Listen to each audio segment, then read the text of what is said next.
MBN 뉴스와이드에서는 오늘 특별한 분 모시고 우리 경제 현안과 활력을 찾을 묘안 또 정책 방향에 대해 들어볼까 합니다. 김진표 더불어민주당 국가경제자문회의 의장입니다. 어서 오십시오. 네. 네. 어제 축구 보셨습니까? 예, 못 보고 일찍 잤습니다. 네. 베트남 최근 국가 경제도 좋고 분위기가 좋은 것 같아서 우리도 좀 그런 면에서 좀 부러운 측면이 있는 것 같아요. 예, 우리 2004년 네. 2002년. 네, 2002년. 네. 그때가 생각나네요. 우리 경제 사정이 그렇게 좋다고는 할 수 없잖아요. 현재 이 상황에 대한 현실 인식부터 한번 들어볼까요? 우리 경제는 97년 외환위기 이후에 네. 지난 20년간 계속 매 5년마다 성장률이 1%씩 떨어지는 네. 이 내리막 성장의 늪에서 헤어나질 못하고 있습니다. 그렇죠. 예. 그런데다가 최근에 미중 마찰 등 대외 여건도 별로 안 좋고 네. 그러니까 국민들이 그 자신감을 잃고 있는 게 제일 큰 문제라고 네. 생각합니다. 따라서 지금은 경제는 힘이다라는 말을 저는 믿습니다. 네. 그래서 이번에 이제 경제팀도 바뀌었고 네. 차관 인사도 있었고 그러면 이런 그 심기 일전에서 우리 경제를 새롭게 반전시킬 성장세로 반전시킬 이런 새로운 성장 동력을 만드는 일이 중요하고 네. 그 핵심적인 성장 동력으로 저는 기술 혁신형 중소벤처를 육성해서 네. 1970년대의 수출 벤처, 네. 2000년대 IT 벤처 열풍과 같은 그런 것을 만들어내야만 네. 우리 국민들이 자신감을 회복하고 전체 경제가 다시 성장세로 회복될 수 있다고 생각합니다. 네. 경제는 쉽니다라고 항상 강조하시잖아요. 그런데 경제는 또 거대한 항공모함 같아서 방향을 한번 바꾸면은 상당히 그 다른 방향으로 바꾸기가 쉽지 않다고 하잖아요. 네. 그런 측면에서 본다면 현재 조금 이렇게 하강 국면에 있는 이런 것들을 방향을 바꿔야 되지 않겠습니까? 그렇습니다. 어떻게 바꿔야 될까요? 아까 말씀드린 대로 네. 우리 경제가 이 지난 20년간 왜 그러면 장기 저성장의 늪에서 헤어나지 못하고 있는가? 네. 많은 전문가들은 지나치게 오랫동안 너무 재벌 주도하는 수출 대기업, 재벌 네. 주도의 경제 성장을 너무 오래 하다 보니까 네. 혁신 투자는 일어나지 않으면서 필요한 혁신 투자는 안 일어나면서 양극화만 심해져 가지고 네. 이것이 한계가 노정됐다. 네. 그래서 경제를 운영하는 큰 틀, 패러다임을 바꿔야 된다. 네. 여기에 IMF나 OECD가 강력하게 우리 정부에 권했던 것이 포용적 혁신 성장이었습니다.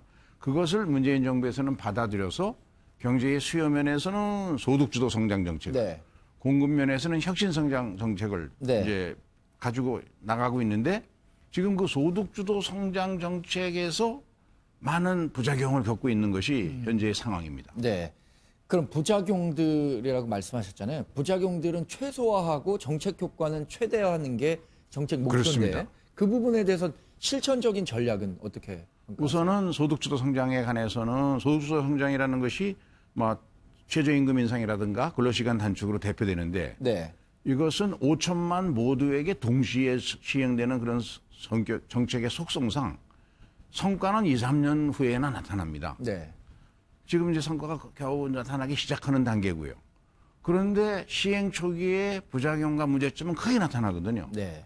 그러면 지금은 일관성 있게 성과가 나타날 때까지 추진하되 지난 정기국회에서 통과된 EITC 근로장려세제라든가 일자리 안정장과 같은 보완책을 강력하게 추진해서 빨리 정착시키면 되는 일이고 네. 보다 더 시급한 것은 혁신성장, 특히 기술혁신형 중소벤처 산업을 빨리 육성시키는 일에 전 경제팀이 하나로 힘을 모으는 일이 중요하다고 생각합니다. 네. 의원님께서는 2004년에도 카드채 위기 때문에 상당히 경제가 안 좋았잖아요. 당시에 그래도 슬기롭게 좀 극복했다는 평가를 받고 계신데 당시와 현재를 비교해 본다면 어떤 정책적 조언들을 좀 해줄 수 있다고 보세요? 우선 그때에 비해서 지금 좋은 점은 2004년에는 네. 북한이 NPT를 탈퇴하면서 불거진 북핵 위기가 막 확산되어서 경제에 나쁜 영향을 주었거든요. 네. 그런데 지금 문재인 정부에서는 거꾸로 작년 1년 반 전까지만 해도 그 전쟁의 위협이 짙게 두려워져 있던 우리나라가 이제 비핵화를 전제로 한 평화 프로세스로 가고 있으니까 그건 네. 좋아졌거든요. 네. 그래서 지금이 좋은 기회입니다. 경제를 반전시켜야 되는데 다만 문제는 2004년보다는 너무 오랫동안 장기 저성장이 지속되다 보니까 네. 경제 주체들이 자신감을 잃고 있어요. 네. 여기에 전 경제팀이 대통령부터 또 여당까지 모두 한 목소리로 우리 경제를 살릴 길은 기술혁신형 중소벤처산업을 육성하는 일이다. 네. 그리고 그것을 위해서는 지나치게 안정 위주로 운영되어 온 금융, 네. 담보대출에만 너무 의존하고 기업금융의 비중이 외환위기 97년 이전에는 무려 80%까지 운영을 하다가 그렇죠. 지금은 47%로 줄어들고 그 갭을 전부 아파트 담보대출만 늘리다 네. 보니까 부동산 가격만 뛰고 가계부채만 늘어나고 그렇습니다. 그래서 금융혁신이 시급합니다. 그래서 다양한 형태의 그 모험자본, 벤처캐피탈이라든가 엔젤 투자자 같은 다양한 형태의 모험자본을 육성하는 혁신을 통해서 융자에서 투자로의 금융개혁을 만들어내는데 전 부처가 힘을 모으고 그러면 저는 그 새로운 성장 동력을 만들어내는 일이 실제로 성과가 나오기 시작하거든요. 성공 신화들이 만들어지면 우리의 뛰어난 젊은 인재들이 앞다투어 창업 전선에 나설 수 있는 그런 여건이 만들어진다고 생각합니다. 그러니까 성장 잠재력을 높여야 되잖아요. 우리나라의 잠재 성장률이 구조적으로 낮아지고 있다는 게 문제잖아요. 그런 그 성장 잠재력을 끌어올리기 위한 방법으로 그러니까 기술 혁신 같은 것들을 강조하고 계신데 그런 부분들이 정책 현장에서 좀 발휘가 되려면 뭐 어떤 좀 더 추가적인 노력이 필요하다고 보세요? 경제가 규모가 커지고 또 인구 출산율이 떨어지고 하는 것들이 이제 네. 장기적인 잠재 성장률을 떨어뜨리는 요인이 됩니다. 그렇죠. 그래서 이것을 다시 반전시키는데 상당한 어려움이 있는 건 사실이지만 가장 중요한 것은 경제는 역시 심리라고 생각합니다. 모든 경제 주체들이 자 우리 경제 이제부터 잘 되겠네 네. 이런 믿음을 가져야 되거든요. 그러려면 새로 전 부처가 하나로 힘을 모아서 한 가지 정책, 보수나 진보나 여당이나 야당이나 모두 반대하지 않는, 모두 네. 찬성하는 그런 정책. 그것은 저는 기술혁신형 중소벤처 육성이라고 생각합니다. 네. 우리가 이미 70년대, 2000년대 경험해봤거든요. 그런데 지금 4차 산업의 물결이 크게 일어나고 있는데 이 새로운 기술혁신을 민간부문, 공공부문, 대기업, 중소기업 모두에게 빠르게 혁신시킬 수 있는 방법도 딱 그것뿐이다. 네. 그리고 이거는 전 세계 중에서 경제가 잘 나가는 나라들, 네. 미국, 중국, 일본, 독일, 이스라엘 이런 나라들이 그 나라의 대기업이나 그 나라의 금융기관 투자자들이 모두 이 전 세계의 기술혁신형 중소기업을 찾아다니면서 투자해서 네. 그 기업 가치를 높이는 일로다가 주된 수입원을 삼고 있거든요.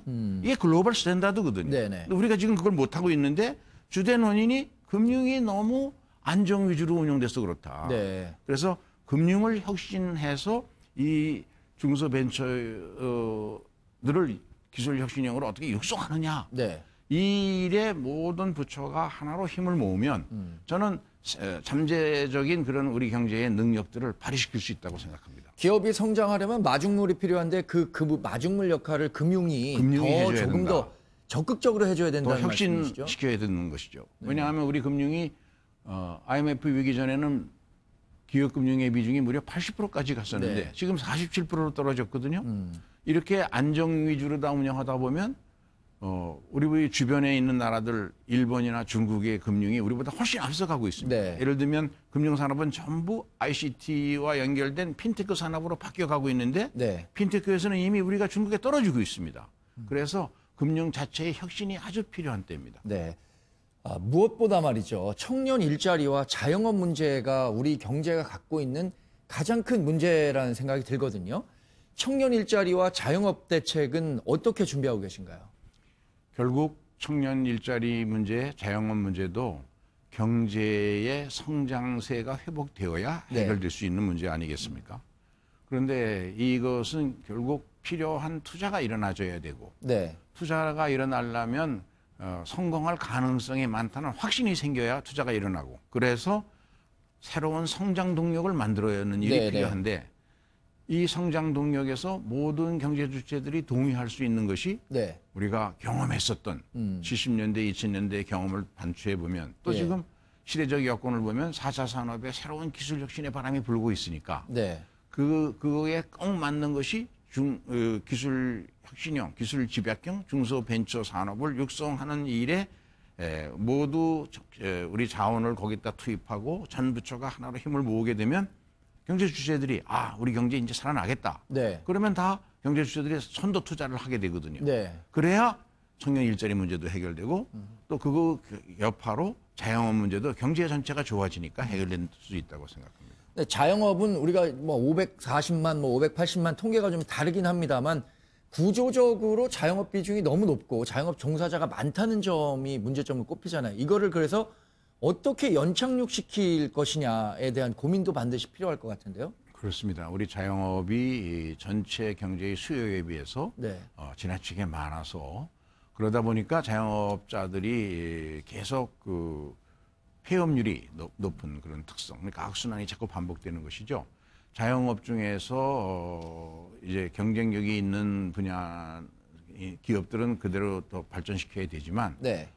이미 경쟁력을 잃어버린 자영업자들은 새로운 고용 기회가 만들어지면 새로운 중소벤처기업의 근로자로 전환할 수 있는 것은 또 전환시켜야 하고 또 네. 나라가 그를 위한 여러 가지 시스템과 교육제도를 만들어서 그렇게 바꿔줄 필요가 있다고 생각합니다. 네. 최근에 차관급 인사가 있었죠. 특히 기획재정부 같은 경우에는 2명의 차관이 다 교체가 됐습니다. 또 홍남기 경제부총리도 최근에 이제 업무를 시작했고요.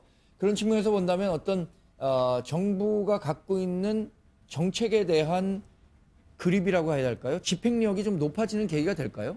그렇죠. 저는 이번에 이제 새로운 경제 수장을 바꾸는 경제팀의 교체 그리고 네. 이것과 맞물려서 이루어진 대규모의 차관급 인사가 네. 이제 대통령께서 경제의 활력을 회복하겠다. 이것을 정부의 중요한 정책 방향으로 삼겠다 하는 정책 의지가 나타난 것이라고 생각하고요. 네. 이렇게 이제 분위기가 일신되면 정부에서도 그러면 새로운 그 바람을 불어일으킬 수 있다고 생각하고 이런 좋은 기회를 놓치지 말고 네. 이제 새해부터 지혜를 모아서 전 부처가 우리 경제의 새로운 성장 동력 네. 그걸 어떻게 회복할 것인가에 같이 논의를 하면 아마도 기술혁신형 중소벤처를 만드는데 전부 힘을 모을 수 있지 않을까 그런 네. 뜻에서 지난 12월 12일 날 저희 여당에서 제가 책임을 맡고 있는 국가경제자문회의에서 이것을 관계 부처와 함께 토론회를 열고 네. 이것을 강하게 정부에 공고를 했습니다. 네. 문재인 대통령 가끔 뭐 덕대하실 일은 없으셨겠죠? 지금까지는? 국가경제자문회의 의장할 때 이후에는 독대한 적은 없지만 또 회의체에서 자주 뵙죠. 다양한 경로를 통해서 정책적 제안을 좀 드릴 것 같은데요. 혹시 두 분만 있다면 반드시 이 얘기는 하고 싶다라고 할 수 있는 조언 같은 거 있을까요? 저는 경제는 심리고 네. 따라서 대통령과 그리고 여당 또 경제부처 장관들이 모두 한 목소리로 서로 다른 얘기를 해서는 안 됩니다. 네. 한 목소리로 한 가지 목표 그것은 새로운 성장 동력을 만들어내는 일이고 네. 여기에 온 국민의 뜻을 모으자라고 리드해 나가셔야 되고 거기에는 기술혁신형 중소벤처가 답이다. 네. 거기에 모두 전 국가적 에너지를 하나로 모을 수 있는 그런 선도적인 역할을 대통령께서 해주실 게 최선의 길이다라고 말씀드리고 싶습니다. 경제는 심리라고 누차 강조를 해주셨으니까 우리 화이팅하는 마음으로 다음 주부터라도 더 긍정적인 마음으로 경제 활성화를 한번 기대해 보겠습니다. 오늘 말씀 고맙습니다. 예. 네, 감사합니다.